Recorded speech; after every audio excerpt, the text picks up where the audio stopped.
Баршаңызға қайырлы күн достар, менің каналыма қош келдіңіздер. Бүгін сіздерге өте дәмді әрі песочный болып шығатын етті бәліш, яғни мясной пирогтың рецептісімен бөлісетін боламын. Видеоны міндетті түрде соңына дейін қарап, менің арнама тіркеліп кетуді ұмытпаңыздар.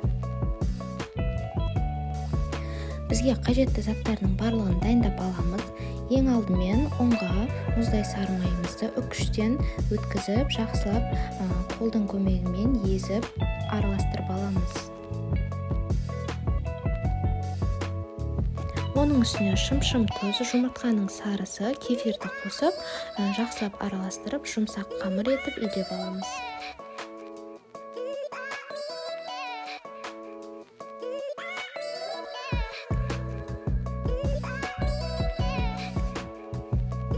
Дайын болған қамырды салафанға салып, холодильникке жарты сағатқа қойып қоямыз.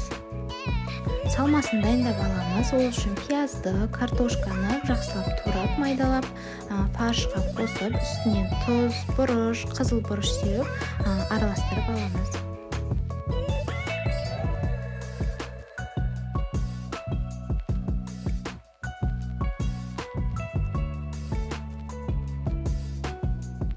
Холодильникте тұрған қамырды алып, екіге бөліп аламыз. Біреуінің көлемі кішкене үлкендеу болуы керек. Үлкендеу бөлігін алып, оқтаудың көмегімен жаямыз, және де оның үстіне салмасын саламыз.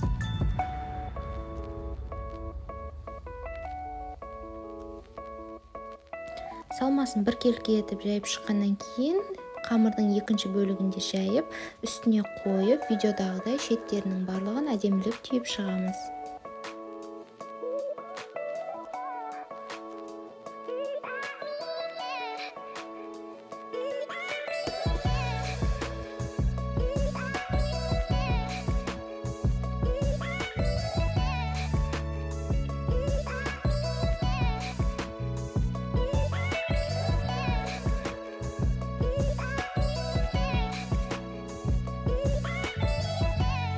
Бетіне жұмыртқаның сарысын жағып, пышақтың көмегімен кішкене ортасын осылай кесіп қойсаңыздар болады.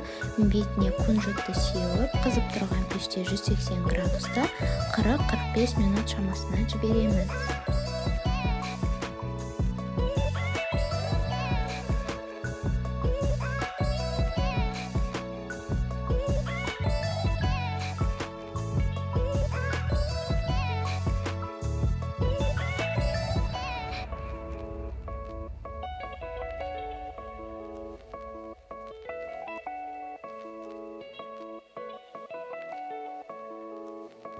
Міндетті түрде дәл осы рецептпен жасап көріңіздер. Видеом ұнаған болса, лайк басып, комментарий жазып кетіңіздер.